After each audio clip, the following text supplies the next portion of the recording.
Hello, my name is Kenny Luong, and this is my buyer's guide for longboards.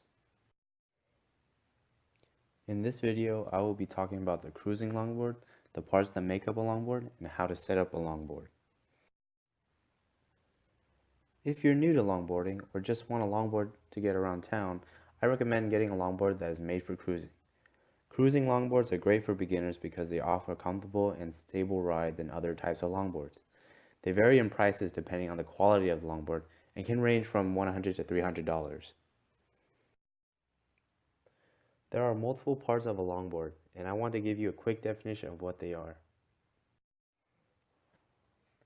The deck is the wooden platform of the longboard that you stand on. The trucks are the two axles that allow the longboard to turn. The wheels are self-explanatory. The bearings are round metal pieces that fit in the wheels and allow the wheels to spin freely. Hardware are just the bolts that attach the trucks to the deck, and the grip tape is the rough sandpaper that you stand on and prevents you from slipping off the longboard. Choosing the right deck is a confusing process because, as you can see here, there are different shapes and sizes to choose from. For years, both skateboard and longboard decks have been made out of Canadian maple wood, but recently, longboards have also been made out of bamboo because it is more sustainable and eco-friendly. Bamboo is also lighter than Canadian maple, but it is just as durable.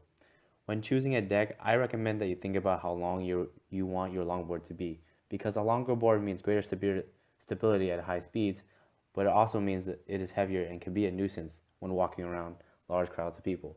The average length of a longboard would be between 32 to 42 inches. Looking at the picture, there are 8 different board shapes, and they have their own advantages and disadvantages.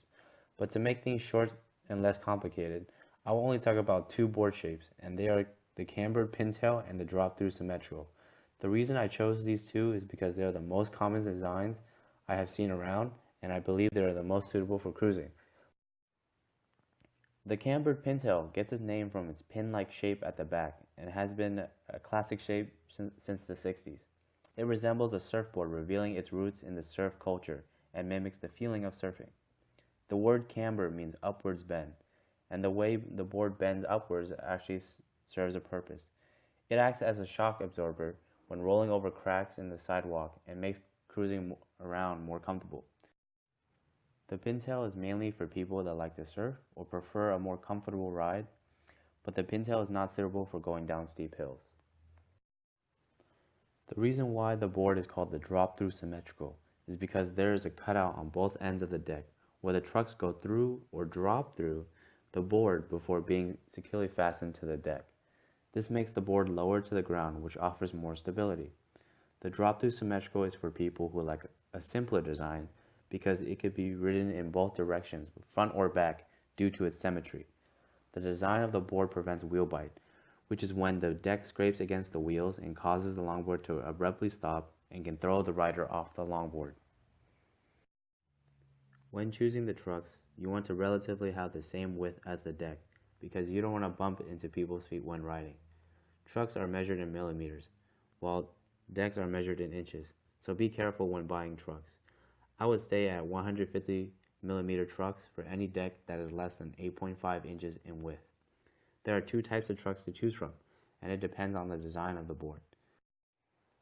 The 2 types of trucks are the top mount and the drop-through, and basically drop-through trucks are compatible with drop-through decks. Anything else like the pintail uses the top mount truck. Moving on to the wheels, there are 2 things you have to consider when buying wheels, and those are the size and hardness of the wheels. These 2 factors will affect the overall comfort of your longboarding experience, so keep that in mind. The size of the wheels is determined by its diameter, and is also measured in millimeters. Looking at the picture, longboard wheels can range from 65 to 100 millimeters, but I recommend sizes between 68 to 72 millimeters because large wheels can cause wheel bite and can make the longboard heavier. The hardness of the wheels is often called its durometer and is on a scale from 0 to 100A. The higher the number, the harder the wheels are. Softer wheels will smoothly roll over cracks, but wheels that are too soft will cause the longboard to roll slower because the wheels will sink into the ground like how a car moves slowly with flat tires. Choosing a specific durometer is based on your weight or preference, so refer to the chart. Choosing bearings are simple, and you can find many bearings for skating that work for longboards.